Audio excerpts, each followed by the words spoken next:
Welcome back to the Olga S. Pérez show. I'm your host, Olga. How you doing? How's everybody doing on this wonderful day? Because why is it not a wonderful day? I mean, come on. I can't believe this. Just straight out the gate. I've never met Chrissie Mayr. Love her. Let me know, guys, in the chat if you know who Chrissie Mayr is. She's amazing. She is an extraordinary, to me, not just an extraordinary comedian, but she's a wonderful human being. And although I haven't met her, you know I'm an intuitive and I feel her. And I can't wait. She's going to join us shortly, hopefully. All working all good. I'm ready to go. Make sure to comment. You know your comments are my fuel. I will read them and I will respond. Show some love, baby. Smash that like button if you're just happy to see me. I mean, come on. If you're new to my channel, awesome to have you. And if you've been here before, welcome back, my love. So, before we get the party started, I don't know what we're going to talk about. Obviously, there's some stuff happening, always in the news. But we'll see. We'll see. Because, like I said, it's my first time meeting her. This is crazy. So, I mean, in a good way crazy. You know what I mean? So, just thought that you should know that we have not talked, behind the scenes or anything like that. Not that I wouldn't have. But anyway. So, for those who are new and don't know who I am, we're going to get the party started now. Hi, I'm Olga S. Pérez, coming at you live, unleashing the power of perspective, one reaction at a time. I've been a life strategist for over 20 years, and I'm here to share my insights on trending topics, current news, and music videos that we all want to talk about with love and humor. Hey! With love and humor. Do-do-do, do-do-do. So yeah, when I was just saying a wonderful day, it's because over where I'm at in Philadelphia, over here in Philly, it's cloudy, it's kind of cold, not too cold, So, it's always better when the sun's out for me. You know what I mean? But you know me, doesn't matter. I always see the good in everything. And for me, oh my God. Okay, Chrissie, I think she's here. Let me, hey, Chrissie, can you hear me? Are you ready? Should I bring you in or not yet? Can't hear you. All right, Chrissie. Please welcome this wonderful human of a woman and comedian. And I could just go on and on. I'll sound like a crazy fan, but here we go. Hi, can you hear me? Hello, hello. Yes, I can hear you. How are you, beautiful? Oh my God, I'm great. I'm barely fitting into my pants. I'm 37 weeks pregnant, so I'm just having a blast. I'm a sacred vessel. Everything's happening. You look beautiful, and your hair looks amazing. Oh shucks, thank you, thank you. Yeah, I'm loving it. Well, so congrats on your pregnancy. A boy, right? Yes. You already know it's going to be a boy. Oh my God. I don't want to mention because, I follow you. I watch your podcast and stuff. But I know that recently you said something that, and I didn't know if I want to mention it, but I wanted to share my condolences. Mention it. It's okay. I've been talking about it a lot. It's all good. Not to compare, but I didn't notice till this morning, and I was busy. I had an appointment, and I didn't watch the last one that you just did. That I guess you gave more details about the whole story about how your dad. So I missed it. So I don't know shit. All I know. Oh my God. Yeah, I hear a little bit of echo. I'm sure it's my fault. I don't hear any echo here. Just so you know. Okay, maybe I'll just take headphones altogether.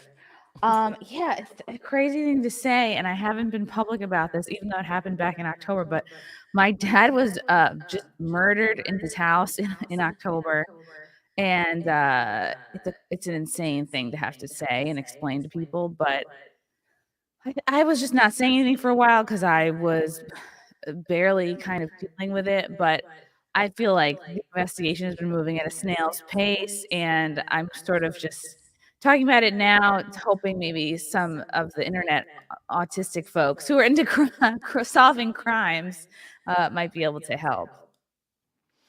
So it's still, they don't know yet. They don't No know. No suspect that I know of. Yeah. It's crazy. It is crazy. It is crazy.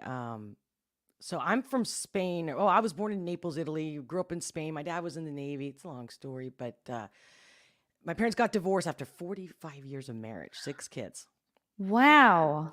And the classic story of the uh, the the second wife, the new wife, whatever. She didn't let anybody know that he passed. We found out on the street 2 weeks later. And Why would she not let anybody know that he passed? She wanted to just be the gatekeeper of that info. no, she was a hateful creature. She really was. And in fact, she even had him like where I would have to ask permission to talk to him. I would have to like WhatsApp her. Like it escalated. Like after they were together maybe 15 years, and every year it just got more difficult. And I have to kiss her ass just to get to my dad. And then I'm like, Dad, man, like stand up for yourself. And he was just like, well, at least I'm not going to die alone. That kind of a thing. I'm like, what the fuck is wrong with you? So, but she promised, like I made her even promise in front of him a couple years before that, the day if that happens, that, you're gonna let me know, right? And he was like, yeah, she'll let you know. And she's like, yeah, I'll let you know. No, it was a friend of a family that used to work for us. In fact, my parents have restaurants, or not anymore now that my mom actually just sold the last restaurant they had right during COVID, like 2 months before the whole COVID thing. So that was great. Oh wow, that's lucky. She Very got lucky. right in there. Yeah. And she was holding on. She just kept thinking, it's worth more than they're offering. It's more. And I don't blame her. I get it. Anyway, so it was a tumultuous divorce, to say the least. I was the only kid that actually spoke to him out of the 6. I was still the one like pushing, like, no. Wow. Like, I don't care if he's messed up. So what did he have? Well, I mean, he was just, he didn't really take care of himself. Okay. He was a drinker and he was a smoker in the past, but he had quit 20 years before, but then he had like asthma, emphysema because of it. So, the normal breakdown of somebody not taking care of themselves. But what we found out, like I said, through the grapevine, like we had to make all these phone calls. She had already buried him by the time we found out. It was horrible. Man. Like not to be able to say goodbye. And I know my father would have wanted me there, or at least to talk to me on the phone. Like, so apparently he had a heart attack. Okay. And yet he didn't die that day, and he stayed alive for 9 days, and then had a second heart attack, and that was it. Like I feel like he was just like, I'm out. Yeah, the first heart attack would have been the time to let you guys know. Right. Now it's dude, it's not Jerry Springer like, but it's kind of. Yeah. Like, what the fuck is wrong with him? And she has kids from a previous marriage, 2 different relationships and whatnot. So it's just bizarre that somebody can do that, Yeah. Why was she always kind of controlling? Always. Well, she thought when she married my dad, she was marrying into money. So that's a long story. She wasn't in love with him. Oh God. So maybe that's why she was, just so controlling of everything. She wanted to get that bag. That's horrible. Yeah, it is. Like I said, there's no comparison with what happened to you, but that feeling of not being able to say goodbye. I mean, there's just a lot, that the emptiness, like, again, I don't want to talk about it. Like, I'm sorry. I'm very empathic. So I'm always like about emotion, but so you're due April 19th? April 19th. We're hoping he holds out for Hitler's birthday, April 20th. We'll see. It's all up to God now. Sure, totally. I'm hoping it's the 19th because it's a very auspicious date. Anybody born on the 19th, Is it? Yes, on the 19th of any month is the nicest people. Like, no matter what their sign is, if it's the 19th, and you're a Scorpio, right? November 11th is your birthday, am I correct? Did we freeze? Yes. Oh my God, you did your research, Olga. Well, I remember when I first found you, I was like, "Ooh, she's got these Scorpio vibes." Yeah, for a second. Okay. I don't know if it's on my end. Shoot. But it is what it is.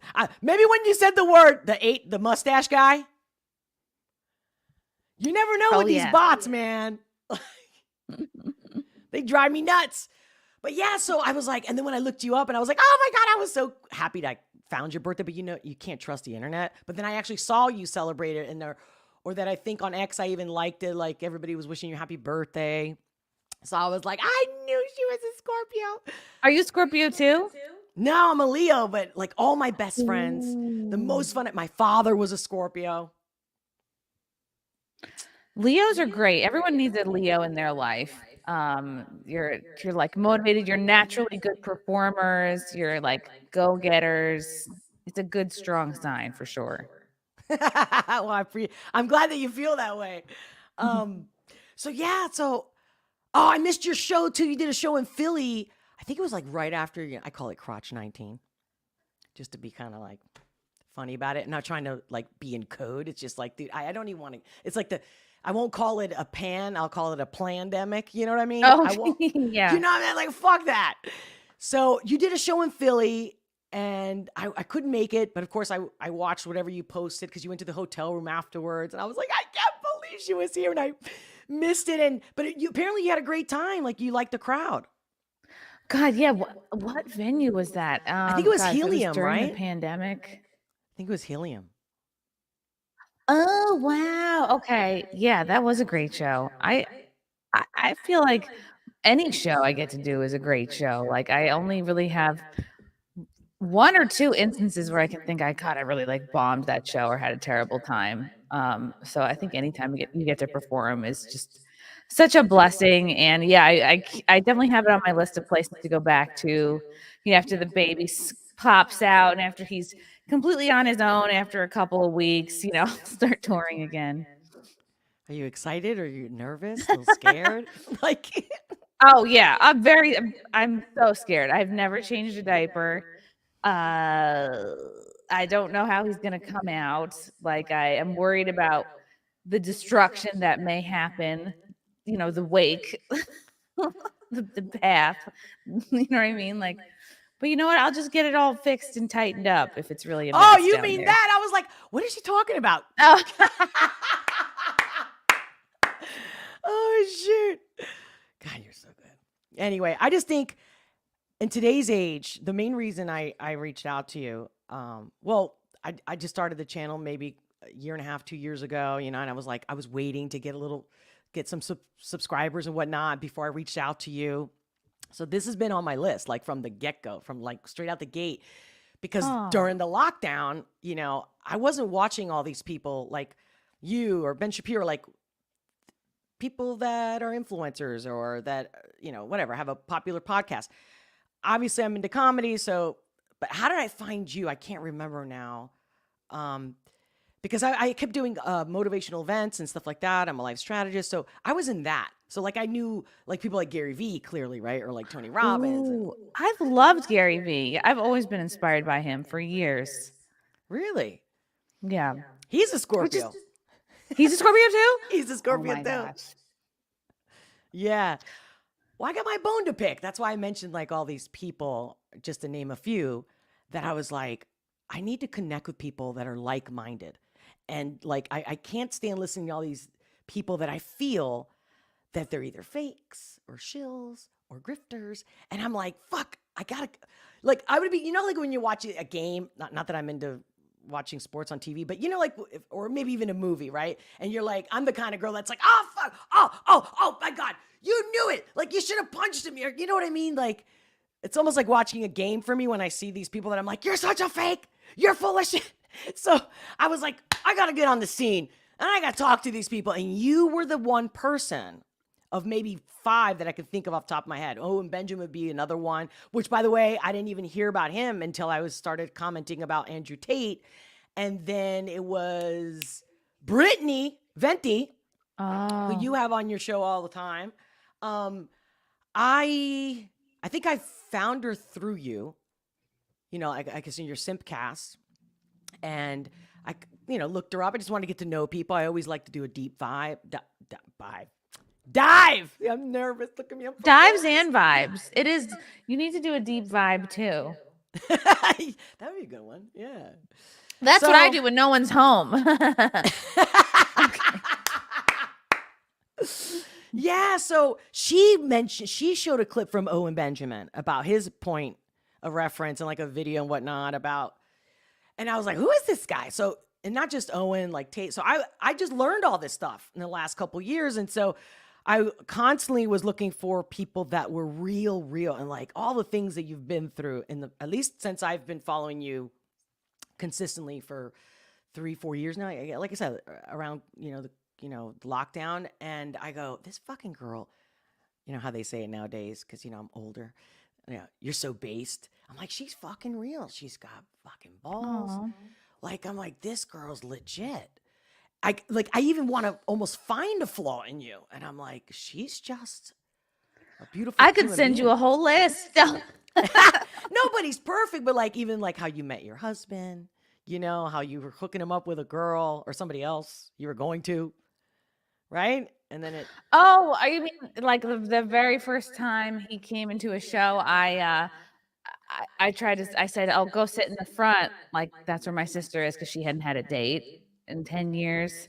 So I don't think it was that I was trying to hook them up. I think I just was like, "Oh, you guys could sit together." I don't know. It was something. Yeah, you're right. I mean, I remember hearing it, but I was just thought. Anyway, great stories. You have great stories, great crowd, great friends. Leela, love her. I mean, then I looked, Tree was on your show, and I'm like, she didn't really talk a lot, but I was curious. I'm like, who is this person? I look her up. I love her. Now I follow her. She cracks me up.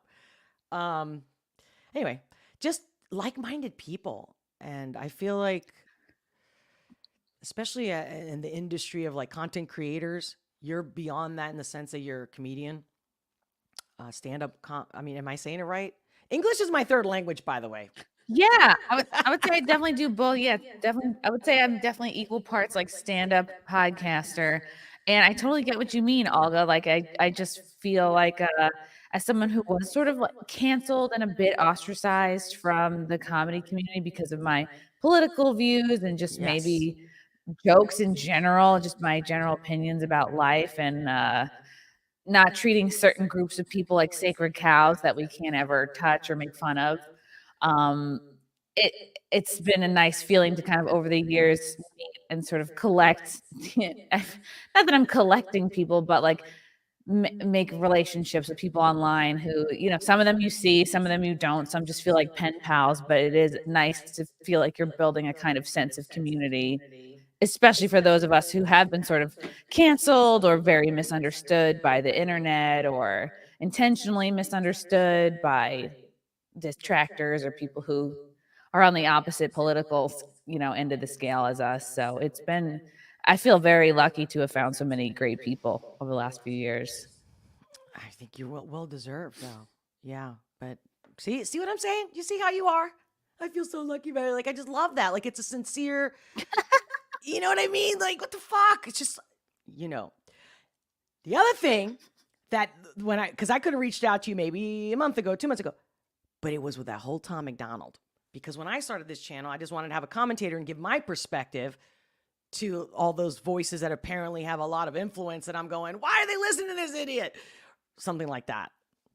And it was the Tom McDonald, because I didn't know it was a reaction video. So this is how removed I was. I was in a whole different plane of existence with the coaching and motivational speaking and doing events and stuff like that. Tom McDonald came out with this song something woke, right? And it was during the lockdown, or right, like in the beginning of 2021.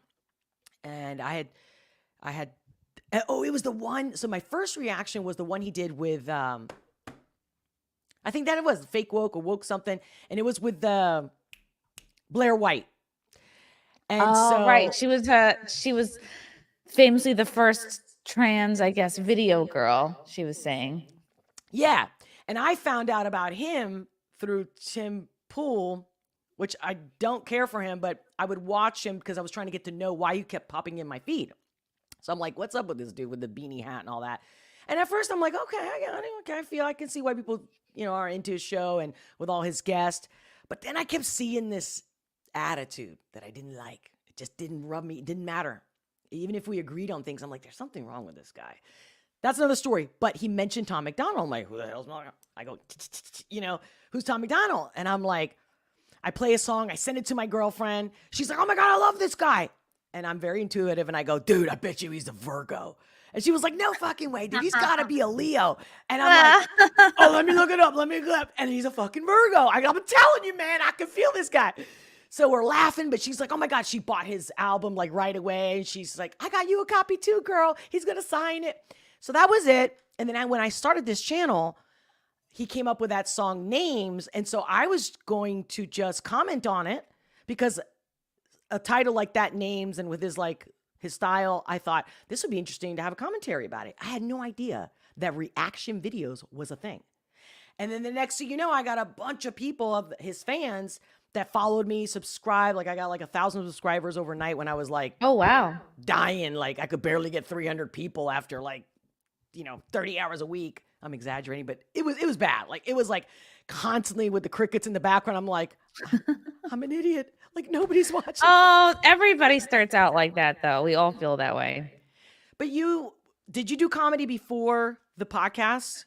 Yes. Yeah. I started, improv, which is maybe a form of comedy. I think it's more kind of like in the theater realm, and you're learning more exercises that do help you in stand up. But I started that while I was in college, but then formally, like in 2005, 6, after I graduated college, and then did that for 5 years, did a one woman show, then started stand up like 2010, 2011.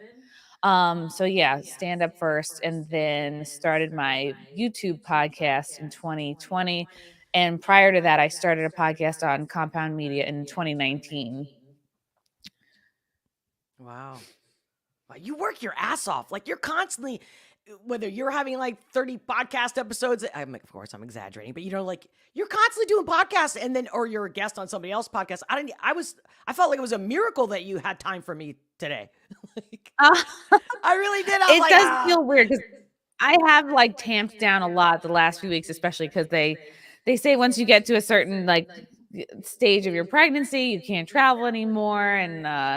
And also I really just feel like a whale, like a disabled whale. And so like getting around is a lot harder. So I'm feeling more and more like slowing down and less productive. But yeah, I feel like it's never enough. I feel like I'm never busy enough. So that's my mental illness. No, I think it's amazing. Scorpios are hard workers and they get bored easily. So it's good for them to have like different businesses or different creative outlets. It's usually good for them. But again, not that you're asking me to do a reading. I think that's really cool that you do life coaching and help people with that sort of thing. Because prior to really getting into comedy, I was very into self-help. Like I bought Gabrielle Bernstein's, all of her books. I was into Gary Vee. I followed this blogger chick girl named Gala Darling, and would occasionally buy these classes, like these how to be fabulous classes, like I got very into self-help for a few years. You can tell when you speak, when you're interviewing people, or when you're talking. I'm just like, this girl, she's done her research. Like, I'm glad that you like. Anyway, I can be talking shit, right? I can be just making all this shit up. But what made you even say yes to me? Are you just cool with everybody, or did you look me up at all, or you just came blinded? No, I looked you up. I thought you were cool. You're very professional. You have mostly. I was like, I love the tits. Let's do this. Like. Great jugs, sign me up. I want to support whatever this girl is doing. Wait, what was the tits? Yesterday was the first day that I was like, let me see if it makes a difference if my tits are. Of course, it makes a difference. No, and it did. How could it I not got friends help? of mine texting me with emojis like the banana and the squirt shit. I'm like, what the? And these are professionals. Any colleagues. situation you're in, boobs will help. Boobs can only make a situation better. That's what they were saying. They're like, I don't know why you've been trying. I'm like, well, because I've never been that to use my body, because even when I was a model years ago, it was, I just knew, like my dad kept saying to me as I was growing up, I was a tomboy, wasn't very attractive or whatever, awkward to say the least. But my mother wanted me to kind of like, she stuck me in the kitchen in the restaurants, and here I am with an apron. And you go, sometimes people like me go through a stage where, I did identify more as a man. Ain't got nothing to do with what's happening in today's world. You know what I mean? It was like the classic tomboy. Yeah. That's it. Very like simple. Girly girl. Yeah. And I didn't wear makeup. So I had a friend that she was like, I'll never forget. She was a Pisces. And she was like, you always wear these baggy clothes. Like, why don't you wear one of my, and this is the 80s, late 80s. So she's like, let me see you. Like, I don't even know what you look like underneath all that shit. Like, why don't you wear this spandex dress in her house? And she was like, holy shit, I didn't know you had a body. And I'm like, I felt so naked. But I understood then, because she's like, okay, you're not just going to do this. You're going to walk outside. I'm going to show you. You have no idea what power of a woman can have. But my dad was always saying, I guess because of the Leo part of me, I had a big mouth and I was outgoing, but I was shy, but I had an opinion. It was a weird dynamic, the kind of personality that I had. Because I could be very nice, but like a Leo, I could also be very, and rough. Like, get your claws in. Yeah, because I'm like, if they say, hey, honey, can you do this? And I'm like, I'm not honey. My name is Olga. And then, so without going on rants or getting sidetracked, my dad kept saying, honey, one day you're going to be ugly. Like, you're going to get old. So don't ever. One day you're going to be ugly, he told you? Well, dude, I'd be in the restaurant and they wouldn't let me go out. I had no life. My parents were extremely strict. And I'm like, dude, this is slave labor. They didn't pay me. I was there 24/7. I would come from school. If I took 5 minutes from walking from the bus or from the taxi to the restaurant, my dad would beat the shit out of me. And then, so it was very, very restricted. And then I just kept bitching. I'm 16. I kept bitching. In Spain, there was no not that I drank because I didn't drink, but there was not like you have to be 18 to get in the club. Honestly, it didn't exist, especially in the 80s, 90s. And so I'm like, can I go out? And they're like 1 hour. And we were in the center, whether it's I don't know, Times Square, New York, or just the center of the town. So all the bars and the clubs were right there. So I didn't have to go far. It was literally across the street, the number one club. And I'd be smelling like pizzas because it was an Italian restaurant. I'm smelling fucking onions and shit. And I'd run upstairs. We lived above the restaurant. And I'd go upstairs and my dad would come in and he's like, honey, you got 1 hour. Okay.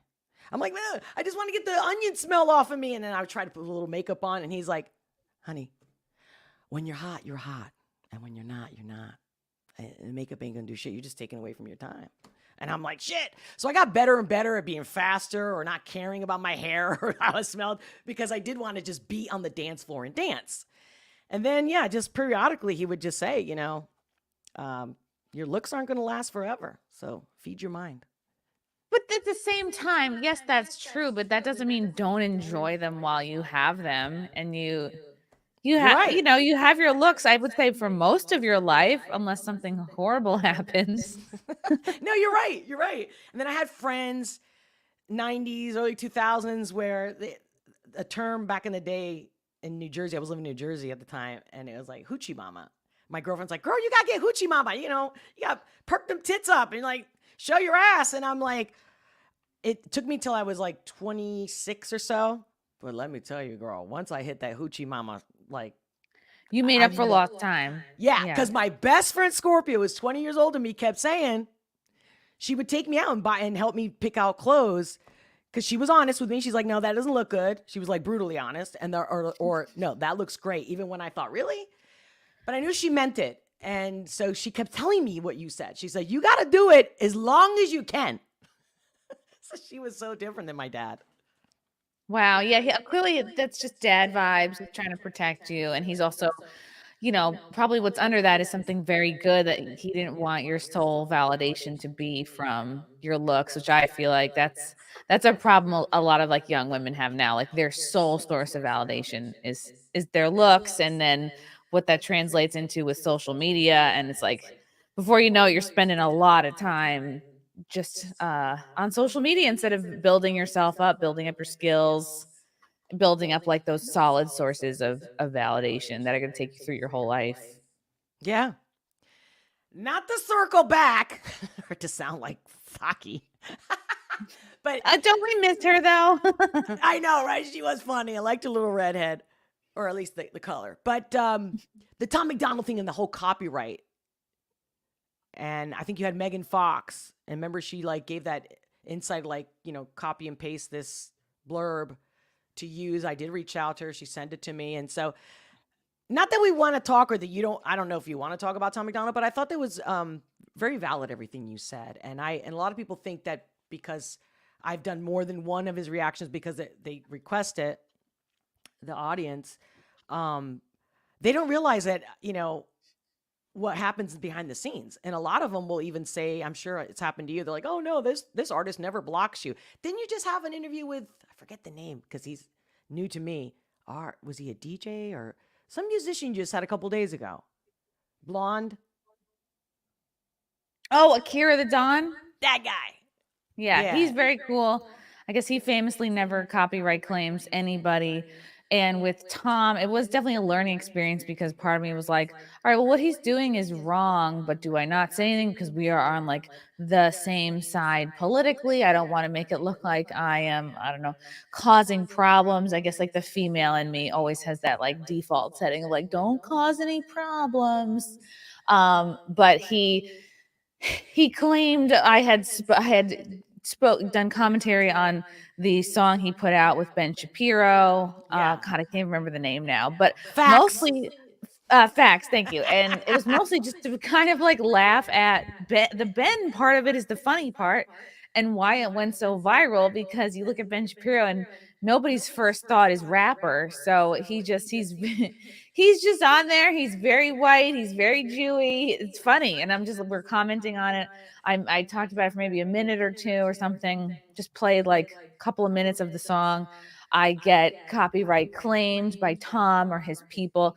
Now, whether he did that manually or that was an algorithm that picked that up and claimed it, like, doesn't really matter because he had to then, I had to appeal it, submit like that text that you mentioned, the verbiage where you're saying this is transformative. I'm not trying to take the income away from Tom or his songs. I'm not trying to pass it off as my own. I'm not trying to pass it off as an original. I'm not just like sitting there playing the whole track.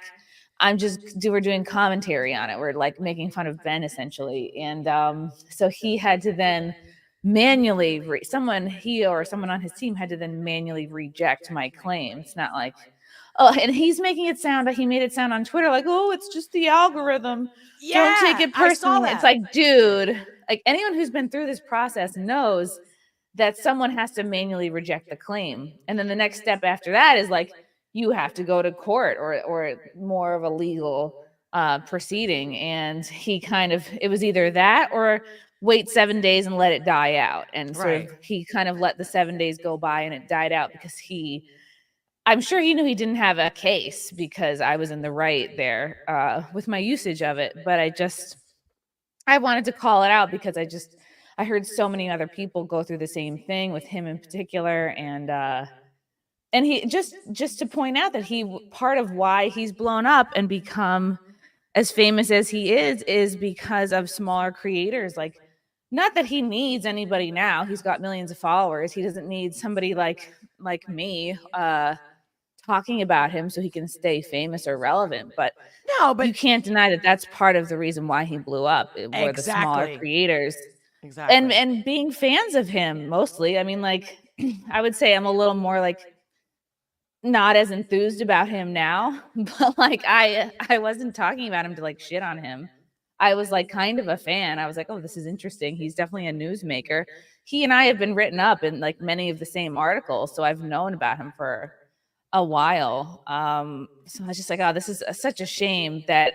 And just the way he responded on Twitter was so shitty because he was like, at first he was like, oh, just email me. I'll put you on a safe list. I'll put you on a safe list. I'm like, okay, but what if you're someone who doesn't have as many followers as me? What if you're someone who's even smaller and or is not on Twitter, who can't just email to be on this safe list? Like, you should let people comment on your stuff. Like, it's kind of an unspoken rule of YouTube, is that like you kind of should let people comment on your stuff. If they're straight up jacking it and posting it as is, that's one thing, and that's worth claiming. But absolutely. Yeah, what he did, how he went about it was wrong. I think he said I was like delusional, or I was like taking it some kind of insult. He said where something I was like that, like something like relax or something. Yeah. I don't. It wasn't the like relax. Yeah, he was like relax. Like simmer down or something like that. I was like, dude, come on. Yeah, something like he said get a grip. That's it. That's exactly. You have a great memory. or somebody And I in was your like, ear. I've gotten a grip. I waited a day. I'm like, look, Tom, I've gotten a grip. I'm back. Like, here's why you're wrong. Oh, thank you for the super chat, Frank. What a look at that. Ooh, my betrothed. What's up? Biggest problem is that Tom is Yes. taking all of the revenue for the videos. And thank you, Frank, for saying that, because I was trying to be a good girl and not say that. Anyway. No, it's a good point. I forgot it. Yes. And the hours long for reacting to 1 minute of his video. Absolutely. And thank you for the super chat. And you're absolutely right. Yeah. So Frank is. That's my man. That's it.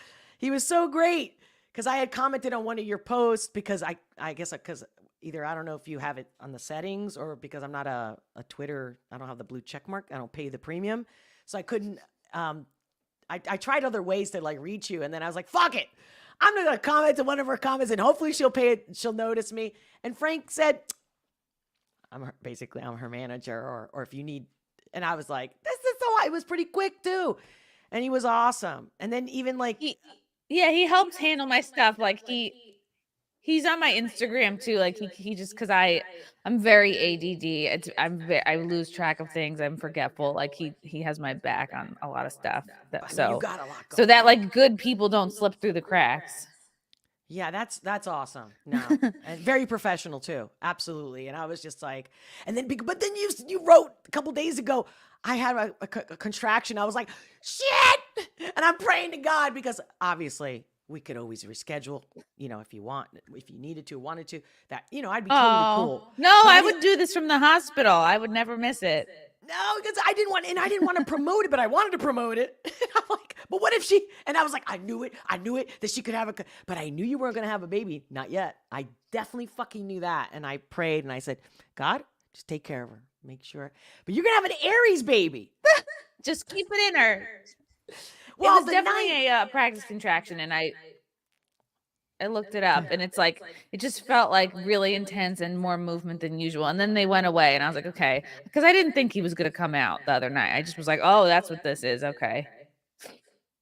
Does he kick a lot? Like, do you? Yeah, definitely if I have meat, or sometimes citrus, and definitely when I lay down at night after, even if it's usually like 12 or 2 or something after I'm done with all the podcasting stuff, like then he gets very active because it's whenever you're still and laying down. He's like, all right, time to move. So are you sleeping? Because you don't look tired. You're sleeping? A lot of makeup, Olga. No, I definitely I'm definitely not sleeping through the whole night, which is excellent practice because I've heard that doesn't happen anymore. Yeah, I usually have to get up to pee at like 3 in the morning or something most nights, and then you're fine. That's so beautiful. That's so beautiful. I'm so happy for you. Now, not that I don't know if you want to talk about something in particular, but I'm a little curious of today. I don't care for Gavin McKins. I don't know if I'm saying his name right, but I don't know. It popped up in my feed. Yeah. This is because you shared it. See, look, hold on. I'm going to show you exactly. I didn't realize it till this second, but I was like, if we talk about it, fine. If we don't, that's fine. But I was like, I wonder what she thinks about it, not even knowing that I saw it because you reposted it. Can you see my screen? I mean, you can see the screen, right? Oh. Yeah, so I'm like, I listened to it, but I don't really know squat about him. I just don't like his vibe. I don't think he's is authentic. But funny, Gavin comes off very brash and very kind of like bombastic. But I kind of like people like that. But if you get to know him, like he is truly a sweetheart. He truly is kind of like, he has dad vibes for sure. And but I can definitely say like his online persona is very different from how he is in person. That makes total sense. So, but do you know about in the story he talks about somebody, because I know he said he's stressed and and he's going on this to help himself. I think that's obviously being what I do anyway. I love that. But what was the whole thing with the parking? Like he's parking. That's what he says in the video. Did I watch this video? Is it possible I liked it without watching it? Do you want me to play just a couple minutes? Sure. Yeah. I don't even know what this is about. Let me see. I don't know how to do this. I've been thinking about this a long time, and I didn't want to make this public. I wanted to keep it between Ryan and I. But Did he say Ryan? Do you know who Ryan is? I don't know. See, I don't know anything about him, but I think the best thing to do right now is just to Ryan Katsu Rivera, I think it works with him at Censored. And the truth is that Thanks. this guy, my coworker, my producer, it's been a nightmare. We started working together a couple years ago. I don't know, 3 years ago. I'm not sure. But it's been pretty much unlimited abuse since then. I have trouble sleeping, stressed out. I've become an alcoholic to deal with I get it. And that's led to obesity. Okay, so he's making fun of the Crowder drama. He's not really obese. Oh, this is a Crowder drama? And boozing. No, he's just sticking it out. And I think maybe that's what I he's wanna getting end at. up He's hurting making him, fun of like, oh, I've been in a hostile work environment or something. Yeah, but now he's going to talk about the parking spot. Hold on. it's going to get legal. It's going to get legal. Okay. Become tortious. Tortious interference in my life. in my Okay, sanity, okay. In my family and my children. Should I fast forward to the parking part? I just want to He's know, just like, what. fucking- I thought you wouldn't be in till 11 today. So I figured I was in early, so I figured I'd just move it when you got here. Now, he probably got in at 10 a.m. I did get in at 11. Okay, he's making fun of Crowder. Yeah. He's like, Oh, this is Crowder? he's nitpicking to be. He's being. I think he's being satirical here. Oh. Yeah, I couldn't read it. Watch how I'm sitting. I know he's very dry. He's like, he did that very with a straight face. Well, for me, if you say He's you hard like to read him, sometimes. I trust you, and I didn't do my research. I know. I understand how he comes across, but he's very funny. Like when he was on Alex Stein once, and I don't really follow Alex, but whenever something like trends on X, and I'm like, okay, what's this all about? He kind of like lost his shit. But I get it. If he's stressed out, and that's exactly how he acted. I forget what it was about, but he like yelled at Alex. Did you see that clip? That was a couple months ago. It must have been like, maybe it was Alex's very first show when he had Gavin on as a guest. Yeah, sometimes I think he'll just like explode for a funny moment, like just to kind of, escalate something into. He finds that shit funny. He's kind of like his inner child is alive and well. So I think sometimes he'll just cause a little bit of a scene. So it's not a big deal. Just to do it. Do you see how the internet is? How they make this shit? And then I got to do all this research and shit. You know what I mean? I'm like, and I don't understand that also about these content creators specifically, where they're all attacking each other. I love when you're calling somebody out on their bullshit and their hypocrisy. I mean, I'm all for that. Because why are we idolizing people that are fakes, for example, right? But other than that, it's like, dude, why? And saying, you never do that. Tree, it's funny. It seems like that's Tree with Pearl. Oh my God. Because I was going after Pearl, but then I'm like, wait a minute. We already got Tree doing this shit. I don't want to look like I'm doing exactly what she's doing, but that's exactly what I was going. Go ahead. That'll get in your head sometimes too. I'll feel that way. Like, oh, does it look like I'm doing something too similar as this other person? But it'll never be that way because it's your way of doing something. Tree is super funny. She's unintentionally very funny, but she just like, she doesn't care about like pleasing anybody. She says exactly how she feels.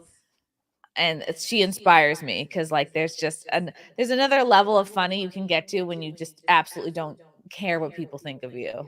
Which I have to remind myself. And I feel like she can get away with some stuff too. Like if she like makes fun of people, like when she acts like a Riri, you know what I mean? She's like, oh no. And I'm like, dude, if I do that shit, I know because I have a look.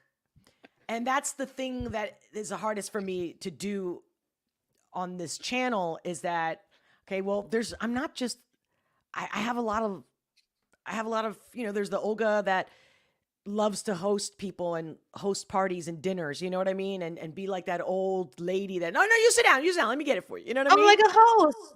That's a great quality to have. But then I'm also very like in my house or in person, whether we're at a bar or my house or your house, as long as, obviously I'm not going to I don't act as maybe crash at someone else's house because it's their house. But I'll definitely tell you, like, I'll tell you to shut the fuck up. I'll be like, oh yeah, you're full of shit, you know. And so here, because it's, you know, it's not, all the dimensions aren't here. So if I come out really brass here, it's totally different than in person. Because also I'll say something to you, I'm like, oh, shut the fuck up. You know I love you, man. You know, and I'll hug you. You know what I mean? You can't really do that. Yeah, that's normal. I think I definitely come across a way on stage that I am not face to face. It's like we all kind of like put on a little something extra sometimes. I'm so curious, like, when did you get into life coaching? Oh, great question. Well, it came to me. So I have a background in teaching. I used to be a elementary school teacher. That's one thing. But so since I can remember, right? So my parents have restaurants. So they put me in management positions since I was very young. I mean, 13, 14, where I'm like training the head chef that just who has 30 years in the business and has a culinary degree with gold medals and shit, you know. And my mother's like, you need to tell him what to do when I'm not here. And I'm like, and the guy's looking at me like, this 13-year-old is gonna Were tell you an me? only child? No, I'm the fourth of six. But because of the tomboy and my big mouth and shit, they just kept Oh, they just kept hiding me and putting me to work. And my mother's like, because that's the only way you shut your mouth. okay?" they kept you busy. She's, I'm grateful. She taught me a lot of skills. But yeah. So I remember telling her, I'm like, you watch it. One day my mouth is going to make me money. You'll see. Don't get me wrong. It's been a rough road because my mouth has got me in a lot of trouble. But anyway, so the life coaching. So I was always helping. I was always teaching. I was always, I thought, oops. Oh my God, look at me. I'm talking with my hands. Hello, Italian. Then I hit some key on my keyboard and it went Back to Gavin. Yeah. what's up? So I'll do it all the time. I'll bring up DMs on the screen. It do happens. you really? Oh my God, well, it makes me feel better. So yeah, so I thought I was gonna be a pediatrician because I love children, and then that's how I got into it because I was like, fuck, I don't want to be in fucking school for 10 years. I can't stand school. So then it was like elementary education, and again, I was always helping people. So that was it. And then being in the restaurant industry while I went to college for my third major, communications here in the US, I'm working at restaurants, I'm bartending, I'm managing, I opened a few restaurants, was GM, this and that. And then I speak Spanish, so I'm translating for all, you know, the dishwasher, the you know, the help in the kitchen that spoke Spanish, right? Or the bussers. And so That's very cool. It's really impressive because you don't sound like at all like you could be a bilingual. Like you hide it very well. thank you for saying that because I literally made it a point to not have an accent, but now I regret it because now people just think I'm dumb and blonde. You know what I mean? No, it's great. And then you can hear things and then you can like respond back in Spanish and then they feel stupid. I've always wanted to do that with my nail salon ladies. Yeah. I just That would didn't be have the awesome. patience to learn Korean. Dude, that's fair. That's a much more difficult language. Yeah. So the thing is that I didn't just translate, then I'm helping people get along. And so it was always that because I just wanted to be of service. In fact, I wanted to be a missionary when I was a kid or a teenager. But then I was like, because I was raised Catholic and they locked me in a convent for all the reasons I've already mentioned. They were like, we're going to get the devil out of your ass and get you to shut the fuck up because you don't listen. You didn't You're a sound like you were masochist. that bad. I wasn't. No, fuck no. No, they just, you know what they saw? They saw a golden egg because they knew I wanted to make everybody happy. One of those people, you know, the Yeah. people pleaser shit. A people pleaser. Yeah. And so I'm trying to make it as short as possible. I'm sorry. But so No, I love it. thank you, sweetheart, because I appreciate your time. And I want you to enjoy this, you know, and not just like, oh, what's your name? What do you do? Oh, good interview. Anyway, so where was Convent. it? The convent. So I'm gonna be a missionary, but I like boys. And although I was a virgin till a pretty old age, believe it or not. So I had a big mouth, but I really didn't do shit. And I'm like, well, they don't have sex. Oh fuck, I don't know if I can give that up. Like I want to have kids. I want to get married. So then I went, you know what I mean? So then I was going to be an actress because everybody said, you know, you're a performer, which it wasn't. I just had a strong personality. Yeah. And then my mother's like, well, you can't go to school and be an actress. You're just gonna be a waitress for the rest of your life. It's like, failure, or You're like, I can do both. That's literally what actresses do during the day. They're waitresses. right. So then I that's when I went into elementary education. Anyway, so next thing you know, shit hits the fan in my life. I'm doing great. Shit hits the fan. I lose everything, my mind included. And that's where I was already into spirituality in a geek way. Like I played Dungeons and Dragons. Okay. You mean you had like a spiritual like rock bottom moment? Like you feel like your life just fell apart? No, it did. It did. I made some choices. Like I had a business partner who it collapsed. Apparently, I didn't know at the time, but he was bipolar and he didn't even drink. But then all of a sudden he's drinking, he's snorting coke, because it went to his head to open a restaurant. And although I was the GM, he had a background in accounting. He was a CPA. He was a professor at a college. You know what I'm saying? He didn't know that's why he hired me. Okay. But he wouldn't listen to me because everyone's like, oh man, come here and have a drink with me, and the novelty, right? And so anyway, it was very tumultuous. I quit, I left, and he begged me to come back. Anyway, and next thing you know, I'm on the street. Like I can't pay my rent. And I had to use a credit card to pay my rent to not be on the street because my family's all in Spain. So anyway, and then you know what they always say, you know who your friends are, right? When you hit rock bottom, when you lose everything, everyone's like, hey, I want the Olga to go party. I was a big party girl. I still like having a good time. I don't go to clubs like I used to, but not at all, actually. But so then I had already been spending years into like reading. I was obsessed with angels. So any book I could, with near-death experience and angels. So my whole life, and then astrology. But then when shit hit the fan, God, or you call it universe or God, whatever you want to call it, brings this guy who made me an interpreter. He was my mentor. And then he had this thing on the side where he was a psychologist and a professor in college. And then he knew all about astrology and he was a card reader. And I wanted these answers because I didn't just lose everything. Like I even got rid of the love of my life at that time because I'm like, he's in college living with his parents. He can't help me, and he was a waiter. That's how we met. See, you know what I mean? So by 2008, people are asking me for help constantly, and they're asking me to do the readings. And I would do it at first just because I wanted to see if that shit really worked. And it did. And I was right all the time. And people were like, shit. And I'm like, shit. So then I thought if I start charging them, they'll stop asking me. Because how would you do your readings? Would you use any like tarot, or would you just like get at first it was astrology? Okay. At first it was astrology because I remember this woman walked up to me. She's like, let me guess, you're a Leo. I'm like, oh, well, that's an easy guess. She goes, yeah, I don't even have to look at your chart to know that your mother is this, that. And I'm like, what the fuck? So she was like, astrology is not the shit that you see in magazines. So she says, go get this book called Everything You Want to Know About Astrology. And this was in 1998. And girl, it was like, I couldn't have it. Is it like this thick? I think I might have that book.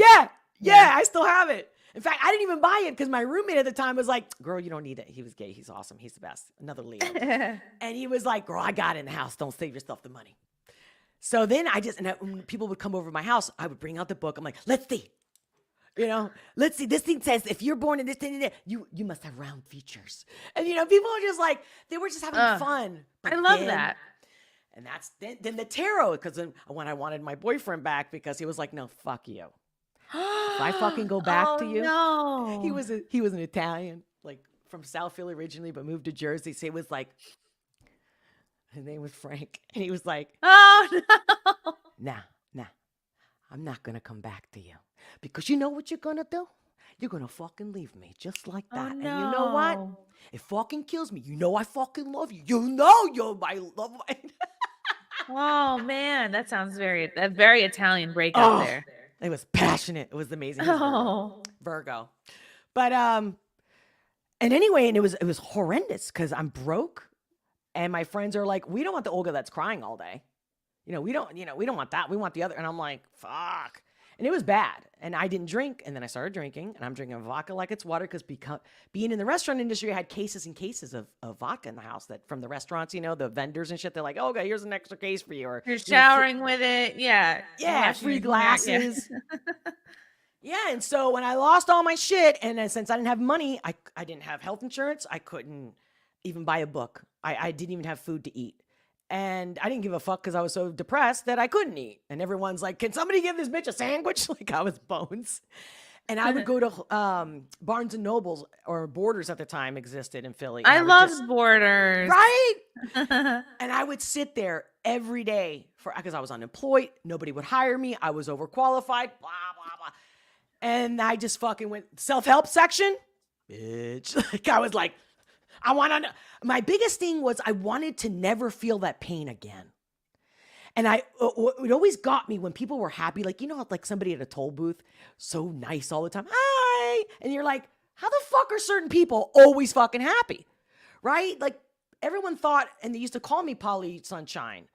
And I thought I was till shit hits the fan, until I saw nothing but darkness and a complete abandonment, everything. Yeah. So next thing you know, I figure shit out.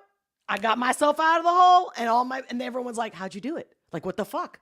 We thought we were calling the cops on you. We thought you were going to commit suicide. I'm like, nah, I'm just going to go in my robe, cross the street at this little hole in the wall bar, get a vodka for $1. Hope to die. Like I would get drunk enough to hope that a car would hit me. So I'm writing a book about the whole thing. And so that's what happened is that I figured shit out. People saw this complete new person. I was a better listener. Because one thing is you learn something, you just regurgitate it. Well, here's how you have to be. Nah, bitch. Before you say anything, you best master what the fuck you're saying. You know what I mean?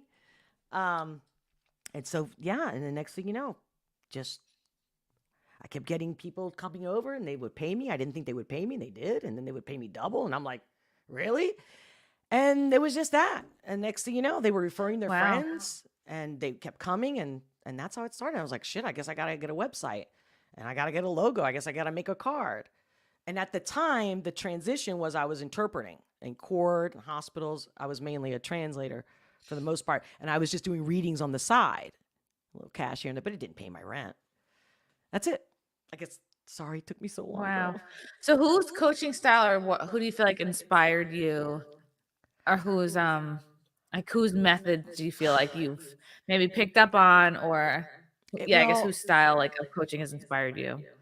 None of them. At first, because when I first got to the U.S., because I grew up in Spain, and when I got to the U.S., my mother-in-law, I wasn't married, but I was living with my boyfriend, and his mother moved in with us.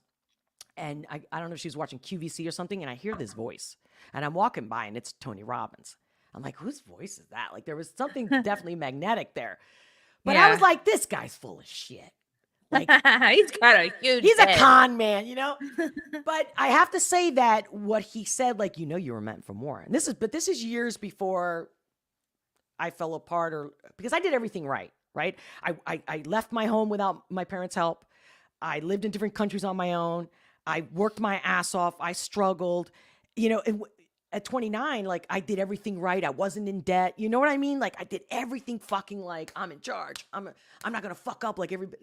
Like I thought I learned from everybody else that fucked up. But when you take a risk, like an investment, like the business partner, sometimes you just have to take the risk. But I knew instinctually, I'm like, this is not good. Now looking back, it was the best thing I ever did. It was what I needed to become who I think I'm supposed to be, which is a helper. And how can I help? How many ways can I help? How can I do better before I die? That's really who I am. It's like, what the fuck am I doing here? You know, I've had sex. I've had good food. I still have good food. Need more sex. But like, at the end of the boobs are out. You're thriving. Girl, I started hitting menopause. I'm starting to get menopause. I'm like, so I my body's changed. It's been rough. I'd rather be pregnant. You look great. Don't worry about it. But yeah, that's it. And it's been a great journey. But my biggest thing is most people that want my help can't afford it. And that was really the first reason that I started doing even like podcasts on my other channel for coaching. But then I kept feeling I was another Gary Vee or another Tony Robbins. These people never. So to answer your question, none of them. The people that really inspired me, and I'm not religious and at all. Again, I was locked in a convent. You won't get me in a church unless I'm by myself, like in the chapel, St. Rita Akasha here in Philly, because she's a saint. That's a whole nother story. And she saved me. Oh my God. See, that's another story about this guy who stops traffic, gets out of his car. I'm thinking he's a fucking freak.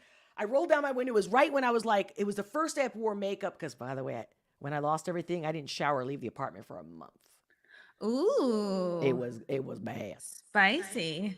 Real bad. And so, yeah, anyway, so all these steps, all these angels, I guess, that's one way to look at it. But all these steps, the universe just kept pushing or bringing people, and it wasn't easy at all. It sucked and all this shit. And I was very combative, very stubborn. But something like my soul just, because when I was in that space where I was suicidal, I meant that. But I had a vision about my death. See what I'm saying? We can be here all day, girl. That's why I got to finish this book. I'm going to send you a copy so you can get the cliff notes. But who really inspired me? It was Jesus Christ. Love thy neighbor like you love thyself. Done. Like, what the fuck? Like, how can we do any wrong if we actually just did that alone? But it sounds preachy, but I'm not. This is what helped me believe that love is real. Because how many times have you heard throughout history, maybe recently things have changed a little bit? I'm not sure. You tell me because you're younger.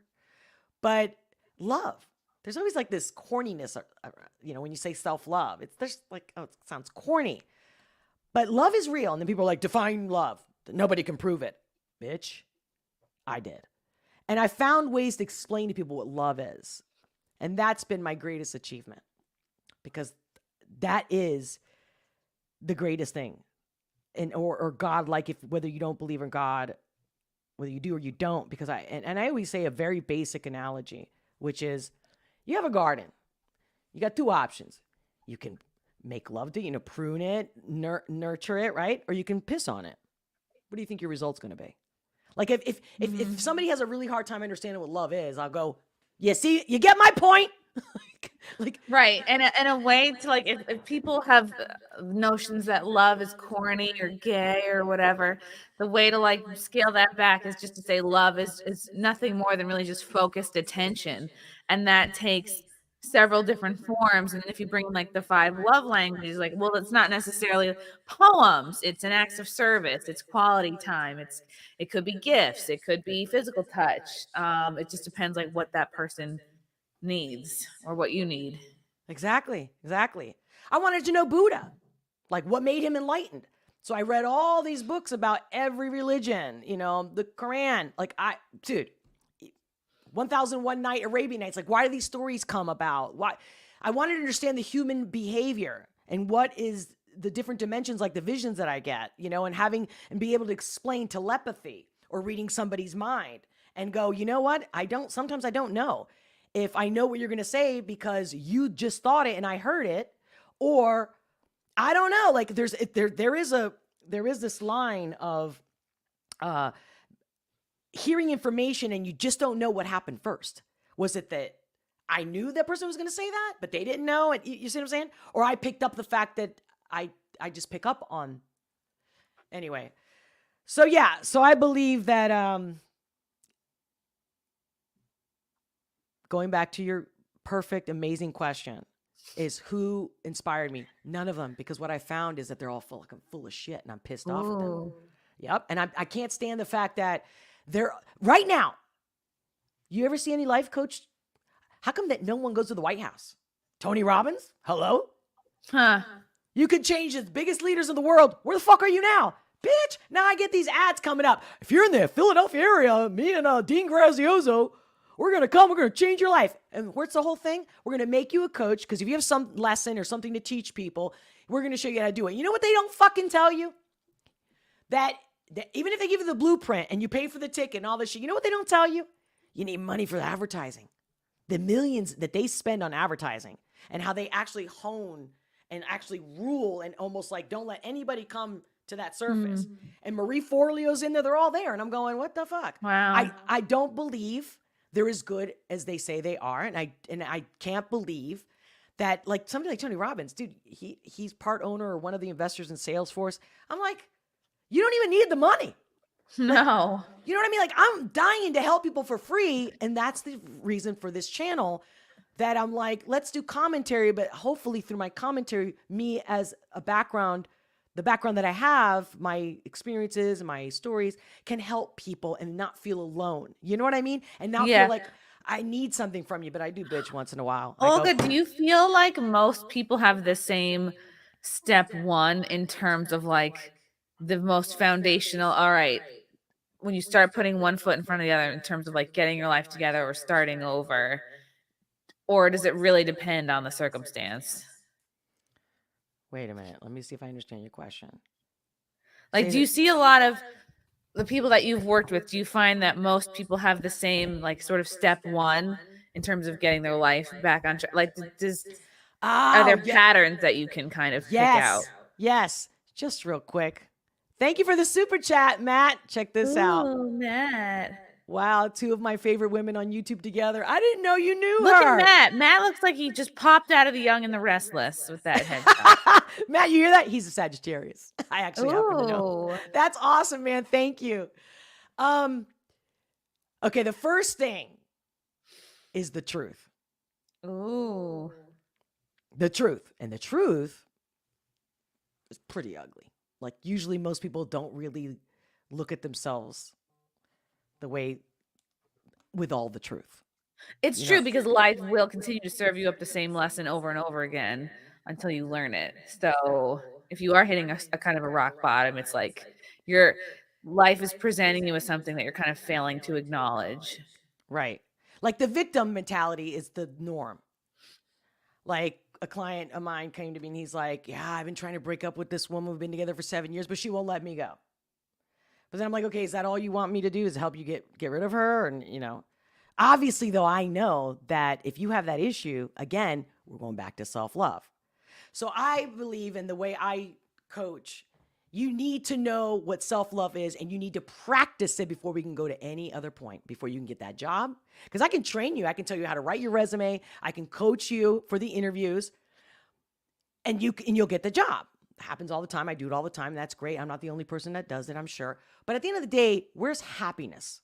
We think happiness is what? A partner, having kids, buying a house, right? Or a job. Everybody's got their thing, right? But at the end of the day, you're still the person. So with this guy in particular, I'm like, all right, you need to fucking figure out what self-love is. And he was 50 and he wanted to be senior SVP of a bank. I'm not going to say more because I just don't want him to feel like I'm talking about him. You know what I mean? But it was a big bank. And I said, okay, how quickly do you want it? I don't know, like 6 months. I'm like, you tell me. You want it in 2 weeks? You want it in 3 months? What do you want? He's like, are you fucking serious? I'm like, dude, I don't say I can do things if I can. I'll tell you what I can't do. You tell me what you want. There's a way to getting it, especially when you're paying me, right? And I got all my focus is making sure that you do it and I help you do it. You know what I'm saying? Like your greatest fan, right? A coach, a literal coach, like got your back. Like I compare it to like Phelps, the swimmer. I'm like, what do you think? I mean, he's willing to show up and do all the laps he needs to get the gold medals, but he still hires a coach. I mean, you know what I'm saying? So even the best of us. So you got to, first I have to tell people like the expectations and how it really works. But the first thing is the truth. Like which mostly they come feeling victimized, especially in their love relationships. But even at work, like somebody's picking on me or this woman, she's always attacking me. And I always go, instead of looking at her as being the bad guy, maybe you just don't know how to talk to her. Or maybe I can show you how to talk to her where she won't be a bitch to you. And she actually will think you're kissing her ass. You have to shift something because you have no control over what other people do and say. You can only change your perspective and you can only change how you deal with people. Reaction. Yeah. So yeah, my biggest thing is you got to figure out who you are. Like this other client where she's like, she broke up with her lover. They've been living together for 10 years. She was straight. Then she became bi. And then she, I guess, thought maybe I'm a lesbian. It's funny. In particular, she didn't want to be with men, but she would look for penis once a year. Like she had to. Every Groundhog's Day, she would, if she saw her shadow, 6 more weeks of dick. I love that. That was good. But she was very bitter, very nasty. No, it sounded like she still liked men. She just has been burned. Yes, that's exactly what happened. But okay, whatever. When she came to me, it's because she couldn't sleep. She was just like, she just was hyperventilating and she couldn't sleep. She couldn't eat. And she was just, she felt like she was drowning. She gets me a ticket. She was in Florida at the time. I get on the plane, Go down there. First thing I do is like open all the shades, so I work energetically as well. It's like, mind over matter is one aspect, but also your environment. Like, girl, get some flowers in here, smell some roses. Like, aromatherapy is a Tidy thing. up. Yeah. Yeah. Throw out the dead stuff. Throw out your old papers. Yeah. But the whole time she kept like, without me, she was nothing. She came from a trailer park and, all she ate and drank was Diet Pepsi or some shit. and I'm like, do you see how foul and disgusting you sound right now? But, people don't expect the coach to say that to them. Like, come here, look in the mirror and tell me like, exactly listen to what yourself. I'm like, I don't care if that is, even if she's telling all truth. I'm like, look at you, man. You're spewing venom. You're giving me, ew. I'm like, look at who you are. You're a nasty bitch. Anybody ever tell you? She's just looking at me like, wait, I love you. Like, why are you talking to me like this? And this happens all the time where I'm like, what are you complaining? Let's say two sisters are fighting, or something like that. And I'm like, so that's the way she is. Either accept it or you don't. But another client, well, he doesn't want to get married, or he's like fine with it, but I want to get married. I'm like, you got two options. You can leave him or you can accept it. But you can't just accept it. You have to believe, like you have to really accept it. You know what I mean? And then they call me 3 months later. I can't. No, like, I don't understand. Like, why can't he commit? He said it very clearly. His parents had a bad marriage. He doesn't want to go there. You can't force it. You can leave him and find some other guy. You can do that. And I'm just being kind of funny about it. But just because I don't want to give you a headache. But at the end of the day, I got to force them to look at yourself first. Who are you? Are you great? You help your mother? Do you call your mother?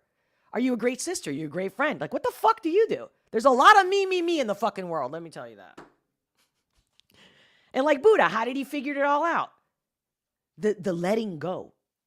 That is the first steps. But how can you let go if you don't fucking know the truth? You gotta be able to. And like a big part of the Buddha's teachings is this idea of like radical acceptance. This idea that like things are not good nor bad, they just are. Right. Which can like puts a lot of distance between you and like whatever the drama is. Yeah. So I'm sorry, but did I finally answer the question? No, that's very cool. You did answer the question. You're like, fuck. I love it. I think that's really neat. Yeah. During COVID, I was very busy. I was surprised because I figured people, losing their jobs or laid off and all that stuff. But I guess because they had time, I had an influx. But then I got burned out because it's like paying somebody to go work out, and you like say you're a personal trainer and you meet them, or maybe you go to their house and help them. But I just felt like I kept having to make sure, like, did you do what I told you to do? Like, did you say your affirmations? You know what I mean? And I was like, that's not what I'm supposed to be doing. And that's why I was like, you know what? How can I reach more people? And it's not about the money. I'm going to put all my faith in God, and I lost everything. It's all been gone, with the 2020. It's like, I had to recently start working with more clients and stuff because I mean, we know for the most part that YouTube doesn't pay or it takes a long time. And especially I think I've come very late in the game, like versus other YouTubers like Crowder, right? Not that I'm not trying to be like him, but as far as making this a living, like a something that could just pay for my bills, I'm not even greedy, but it's just, I just feel like I need to reach as many people as possible. Like, and it's not about subscriptions. It's really not. It's, did I serve? Like the day that I end up in the deathbed, which could happen any day, right? Like I live every day like it's the last day. And so I just want to make sure that I do my job. Like, did I serve? Like, I'm getting teary-eyed just thinking about it because I'm very passionate about this, Like I know what it's like to maybe not have enough friends or good enough friends, or you know what I'm saying? Or that feeling that you're alone when you're not. Mm-hmm. And I'm not saying I'm the answer for everything. I can't fix the world. I just hope that before I die, I've done something good and good enough and for enough people. Or, I don't know. I'm not married. I don't have any kids. What the fuck? Not getting laid. What the fuck's going on here? Oh, you can change the getting laid part tonight. Just walk outside. Yeah. Nah, I have to be in love. I have to love like soulmate shit too.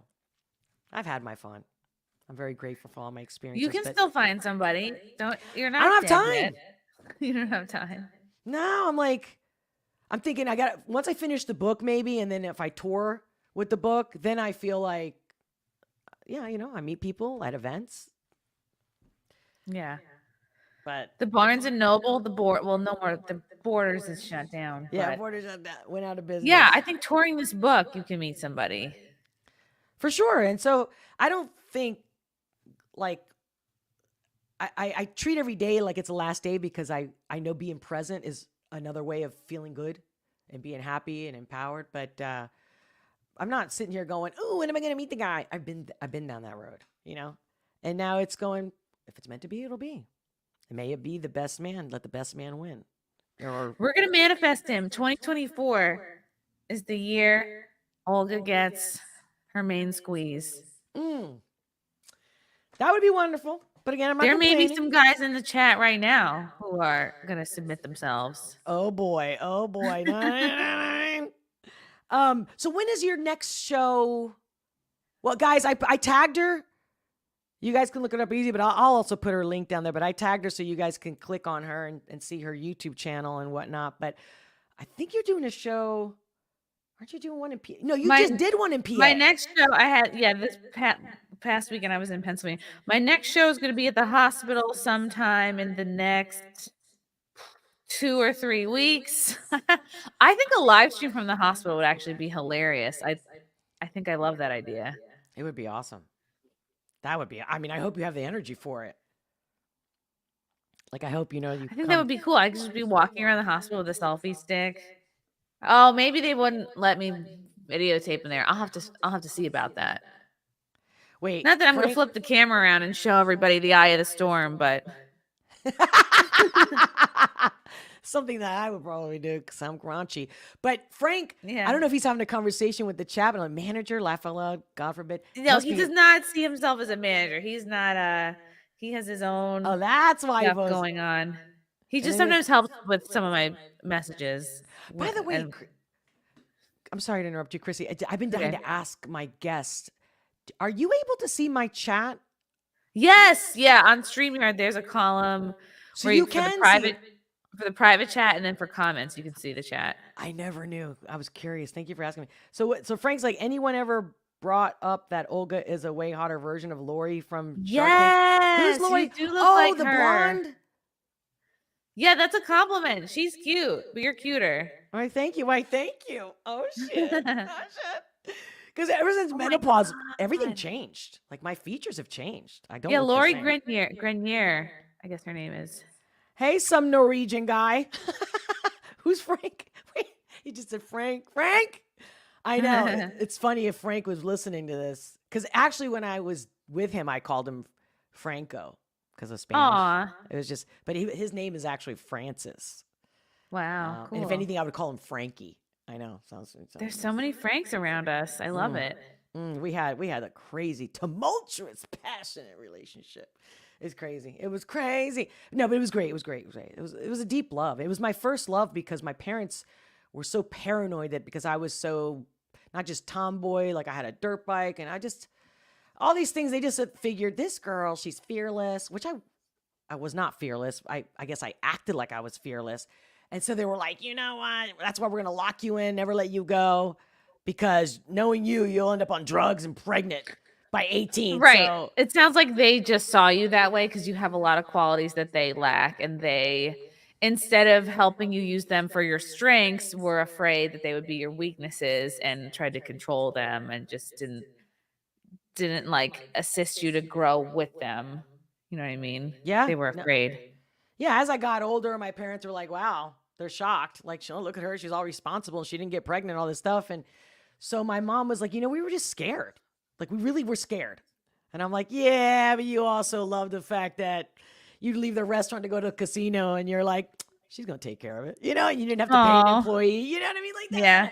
Now, my mom's a little selfish little bitch, which her birthday is when's the 31st? This Sunday? Can you believe this Easter is going to be in March this year? That doesn't seem right. Easter's always April.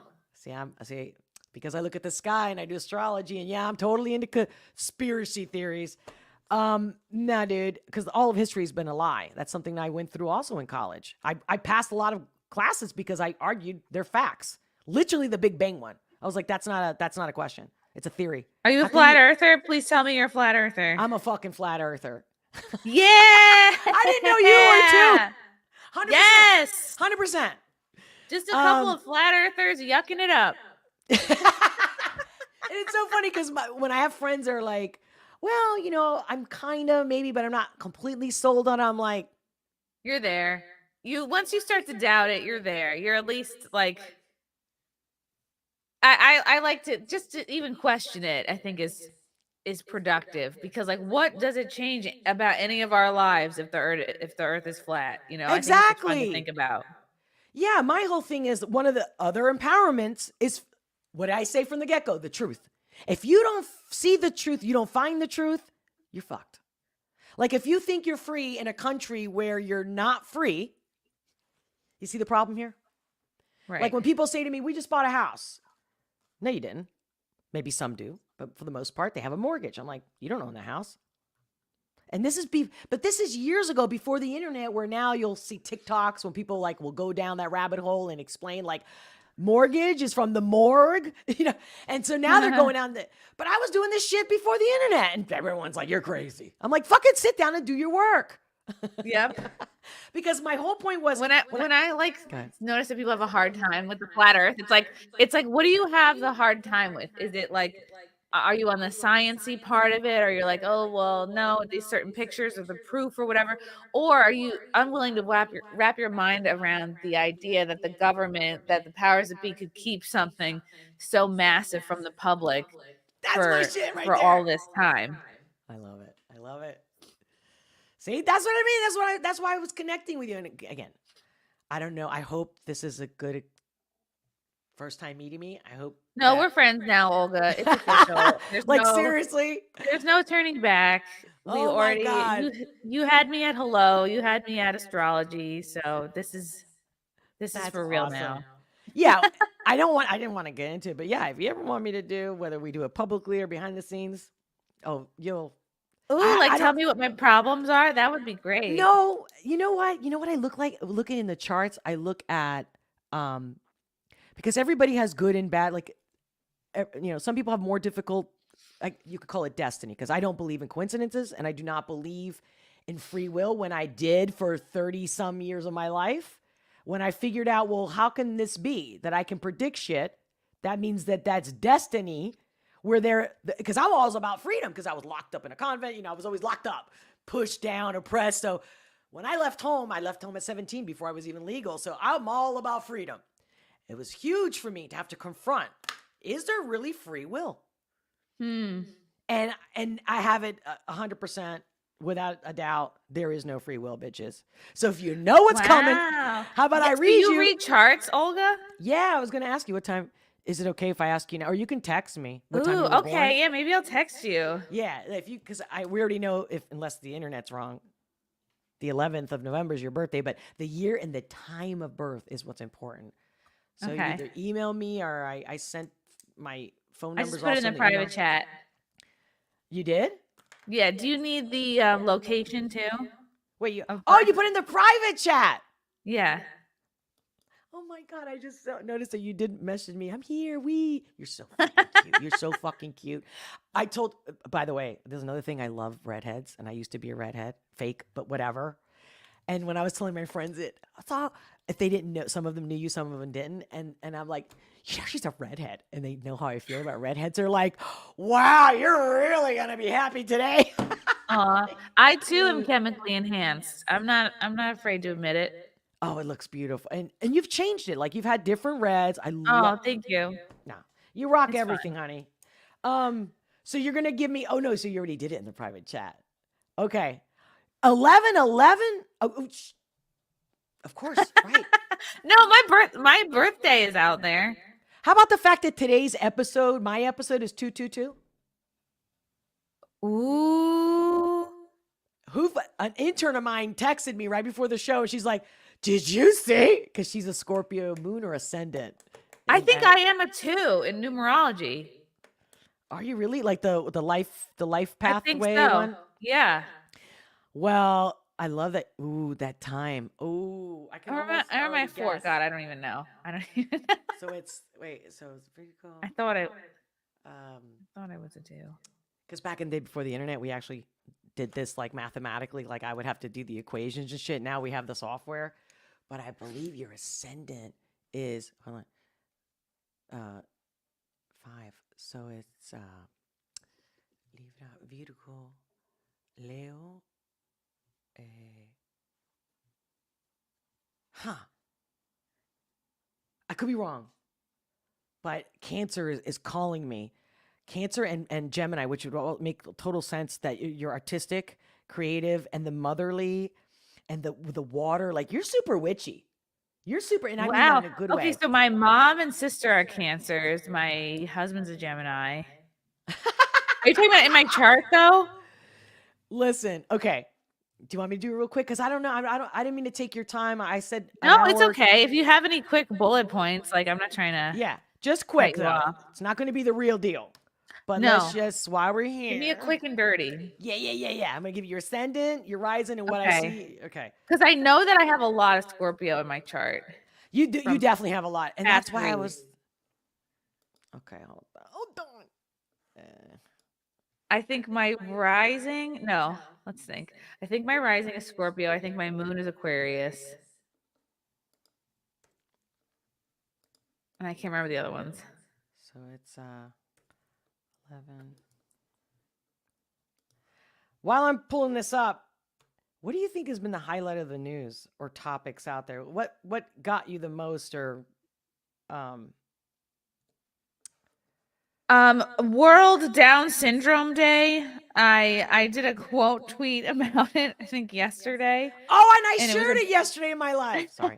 That's gotten me a lot of black, just like something always does.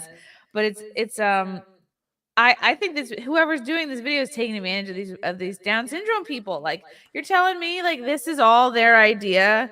Like they all are like, oh yeah, let's No. all put these wigs on and do this video. I don't think so. I think these people are being taken advantage of. Where town were Uh, you born? Staten Island, or I forget. I'll put it in the chat. Thank you. I know it's horrible. I'm so sorry, but it helps. The latitude and longitude makes a difference too. So, Yeah. just so you know, I'm not trying to. And I didn't No, even save it under your name. I've or had my anything. chart read before, and they always ask for a location. It's not. But yes, I quote tweeted this. I said, "Make no mistake, this is how 90% of the trans community looks to me." And then people are going off. I'm like, what? I loved it. I shared it yesterday, Nah. laughing my ass off. Uh, And it's because of you. I think you and Tree are the reason I'm even on X at all. wow, Twitter's the best. I never liked it. Granted, Elon made it, better, I think. But I think, by the way, I don't think he's a good person. I'm telling you. Really? Okay, you think he's trying to charm us into chipping our brains? Oh, the way the devil does. You know what I'm saying? He's a Cancer. Oh, really? That's his. I didn't know he's a Okay. Cancer. So I'm not going to share your chart. Again, we'll do this whenever you want. You let me know. But Okay. So your moon is an Aquarius. No wonder you piss people off. You're supposed to be that contradiction person. Your Uranus rules Aquarius. It's right back there. So your moon is in Aquarius. Your sun is Scorpio. Again, the degrees makes it different. You have 18 degrees. Again, we'll get into details whenever you want. But the moon in 4 degrees Aquarius. So you're new at being this, by the way. This is your new lifetime of being kind of controversial or pissing people off because you fucking say the truth. Because that's the thing about Aquarius. They fucking say the truth. People just can't handle it. But it's very mild in your chart. So it's like you're kind of like dabbling. Like you could be, if you had more degrees with your Scorpion. I do feel like I'm dabbling. That's Yeah, like people have no idea. This could be anyway. But your Mars is 25. Okay, sorry. I said I wasn't going to say this. Okay. So the main ones is your ascendant. Scorpio! You're a double Scorpio. Let me just tell you another thing. Didn't I say you're fucking witchy? I try to use my powers for good, not evil. Dude, Scorpio's the Sphinx. It's transformation. It's death and rebirth. It's seeing shit. It's Lilith. See, I can get, girl, I get, So, I would love to have a, once you have the baby, if you ever have a glass of wine or something, I would love to have one with you and Yes, let's have a whole bottle. go I full, miss yes, drinking. full tard. But you are definitely witchy. And I didn't know the right word to say because witchy kind of sounds bad, like you're witch. Because No. witchy, like I definitely had a Ouija board stage of my life. I'm not trying to like. I'd rather like go with God than go. You know what I mean? Than like tap into like dark powers. You know what I mean? So And you're good for it because next time if you want, or if we do another live, whatever, my sister, she fucked with a Ouija board. and now she has forever diarrhea. Dude, she's fucked. She's Oh, been fucked for life. Like, oh, no, no. it's ask me if you want to know next time. But but get this, you only have, okay. So you're not your ascendant in Scorpio is just at the beginning stage. But your sun, so the ascendant is the way people see you, not the way you think they see you. Like you might see yourself more as that Scorpion sun that you are, but the way you really come off to the world, like I'm a Leo, but my ascendant is Libra. That's where I get more like, let's all get along, let's all people please, that kind of shit. Where my Leo, when you fucking hurt me, when you really, like when you betray me, like you can piss me off, I love you, I got a big heart, like the typical Leo shit. I let go of the ego, so that's not the issue.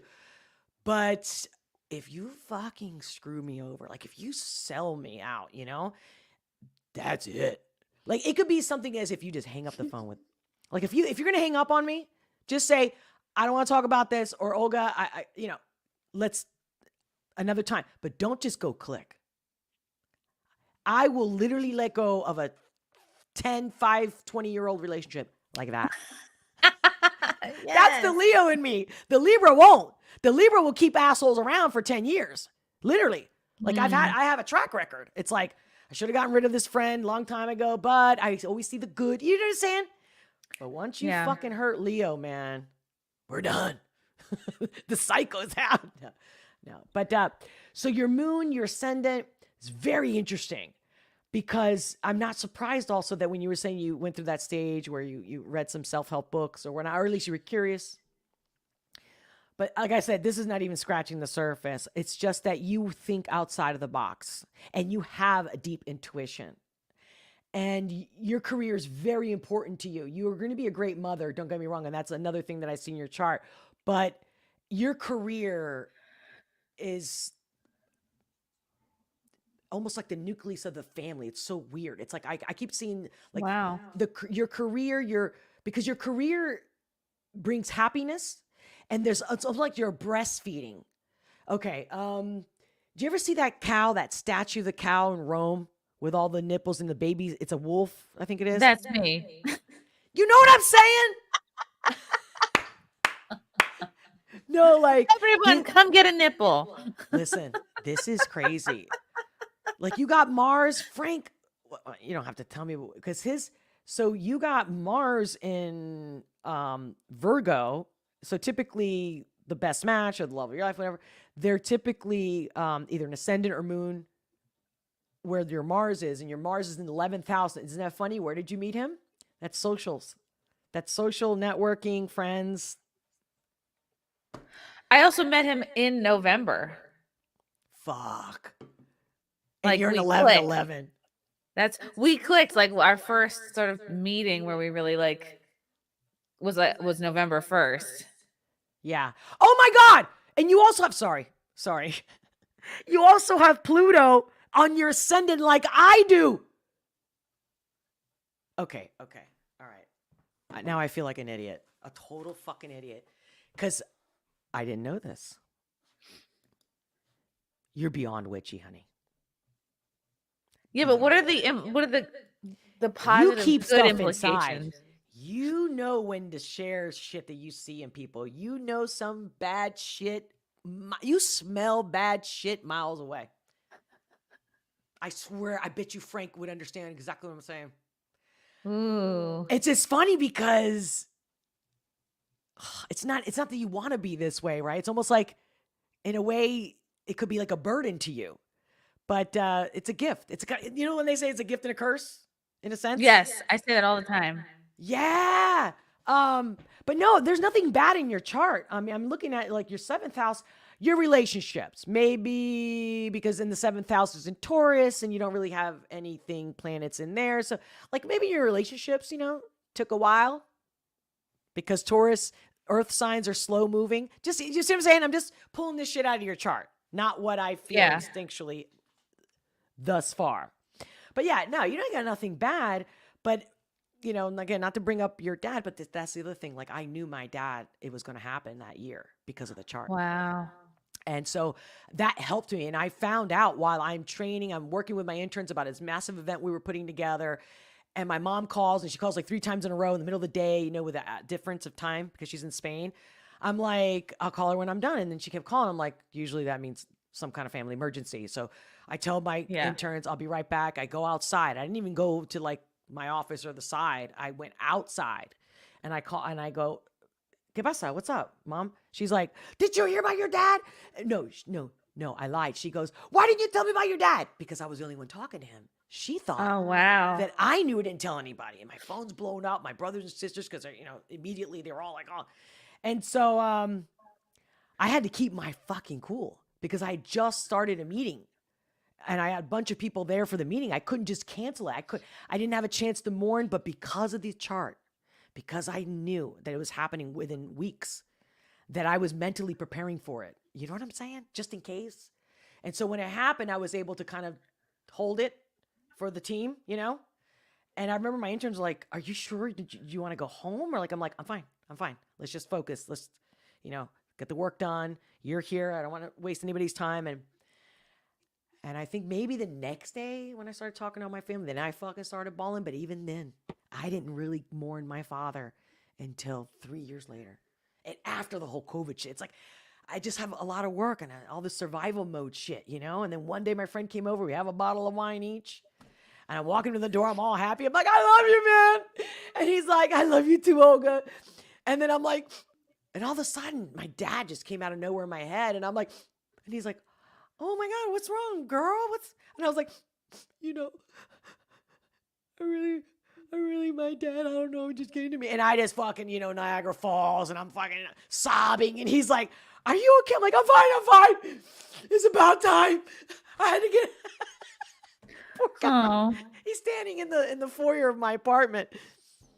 Poor thing. But thank God. Can you see death in everyone's chart? Or is it? Yeah, any good astrologer can. Sometimes it can be even like, it can look like death and it can be like a near-death experience. But never do you look at a chart and not see what's there. And I just, I don't want to upset you or anything like that, but Saturn, so the sun rules the father and the moon rules the mother, but it doesn't mean that every single time, right? So there's a few places you can see that. And you have to look at the transits. Like right now, I'm just looking at your natal chart, like what you were born with, right? Your purpose, your skills, your talents, your past life, because your north node is in Gemini. Again, communication, and it's also comedians. Comedians are, I think Pisces, believe it or not, is known for being comedians. And Cancers. But Gemini, ruled by Mercury, talking. Who's a Gemini? Owen Benjamin. Oh. And I think he has a Leo ascendant, but it's funny because he had a friend, what's the guy's name? He has a podcast too. Gardner. Anyway, I don't know Gardner. Yeah, and I think he former Yankee. I don't know much about him. I think he's a good soul. But I think he was reading the Vedic chart, or he did it differently, because I listened because Owen actually said his time and birth and place on his podcast, and I wrote it down, and I was like, that's not what I'm God, Olga, I wonder if you could get some traction doing like mini chart reads for people with like huge followings, and see if that right, you would need their time of birth and you need like information from them, but I wonder if that would be a cool thing. It's funny you say that, because like little shorts or something. You know the guy Camelot that you've had on your show? Yeah, you just had him Cody. recently? Yeah. Cody. So one of my fans, audience members, and members of my channel reaches out to me a few months ago. Is like, I think you should have this guy on your show, or reach out. Maybe he'll have you on his show. I think you were like his vibe. I'm like, who's this guy? Okay, I look him up. Like, he sends me a link. I look him up, and then I'm like, never seen this guy, but I loved his intro. You know, right? And I'm like, I love this guy already. You know, like you said, like you had me at hello, but I was like, something was like, I think I remember seeing his name, and I go to your channel, and I look at the Simpcast kind of, and I go, oh shit. So then his birthday was just March 5th. And I saw it on X. So he was like, let me know if anybody wants to come to my show for my birthday. I'm going to do like a marathon 24-hour, blah, blah, blah. And I posted, and he responded, and I'm like, for real? And then the day of, I pulled up his chart. But what's funny is, like, right now, so far, nothing's changed. But when I clicked on his StreamYard link, it fucked up all my settings. And I couldn't screen share. And I looked like a total moron. Oh no. And then there's just some dude that was in there too. I never did like his vibe, but whatever. And of course, he fucking delivered. He was like, "Oh, why you got a green screen?" I'm like, "Oh my god, I can't." And I want to talk to younger. Yeah, Like, why lots of would you people do use that? green screens. It's fine. Yeah, like what are you talking about, dude? But anyway, so I'm gonna let you go because I can't believe you haven't had to go to the bathroom. But this girl got to go tinker. Okay. Must be menopause. It's all good. But I've just anyway, been peeing in my feet the whole time. I could talk to you forever. You're the best. Chrissy, I hope. Thank you, Olga. you Thanks for enjoyed having this. me. Thank you. Thank you for being here. And I'm going to be in touch. But don't get me wrong. If I don't hear from you, I'll back off. Like, I'm not great. No, I'm down for a chart read, a chart thing. Yes. Whatever. Whenever Yeah. you want. In fact, I'll reach out to you in the email, because if you want to know anything about the Ooh, pregnancy okay. and the baby and stuff. You have my because- email, right? You do. You have it. Okay. Yeah. Yeah. Thank you so much. Thank you, Olga. Thank you to the chat. You guys are the best. Oh, yeah. Oh, shit. Look at me. Just because I got to go to the bathroom. Guys, I'm so sorry, because usually I say hi to everybody. Well, hello, Elijah Fire. What's up? New names. This is awesome. Probably your people. Don, welcome. Great to see you. Single Ply Tech. Oh, Chrissie Mayr. That's me. I was in the chat. We hit it off in November. Oh, because yeah, Frank and I were squabbling about when we met in the chat. And it was November. He said, well, we technically met before that, like at a show in, I think, maybe May. But I feel like we like connected in November. Frank said no. He said, laugh out loud. We didn't meet in November. I want to know, but again, I can look at your chart, because that's the other thing. Anytime I met a significant other, Mercury was always in my 7th house of relationships. I'm like, what the fuck? Ooh. And that's a sign, because Mercury is in my 11th house in Leo, but that doesn't apply to everybody. You see what I'm saying? But Yeah. Usually it's Mars, Venus for a man. But anyway, I don't want, because you're getting ready to, like, oh my God, I'm so happy for you. Yeah, I want to know if you see any weird birth stuff. Well, what I want now, sure, I know as a psychic, I don't need to, but I'll show you. We'll screen share if you want. We'll do a Zoom or whatever you want. Okay. But I'm curious, because I want to tell you what I think this baby's going to be like, because I do this with all my friends. And then they tell me 3-4 years later going, you fucking nailed it. Like my girlfriend who just had a baby 3 years ago, Aries, and I told her exactly she was going to be. And now when she's like, oh yeah, she is great, but man, when she wants her way, like she doesn't give up. Like she's tremendous. Like she'll throw her head on the floor. And I go, didn't I tell you that? She's like, why do you think I'm telling you? Because I told her Oh while my she was pregnant. gosh. She's an Aries. She's probably going to have a strong temperament. And I said, but I also have visions when I see the charts. So it's not just astrological. I'm like, I don't know, but I think I can literally see your daughter hitting her head on the fucking floor to make a point. See, that's what I think about too. Like when babies are born, that's why I don't think people should be induced. I think like Me too. everyone, like come out when you want to come out, like No, when if you're anything, supposed to. that's the good point though. Like where the aspect's gonna be the time of birth on the 19th of April, and then maybe like at the very least, I will put out a visual intention that you have, like if you want to be in labor 12 hours, I'll envision that. But if you were like, oh God, I'd like to just pop it out, like Yeah, half hour would be nice. half hour would be nice.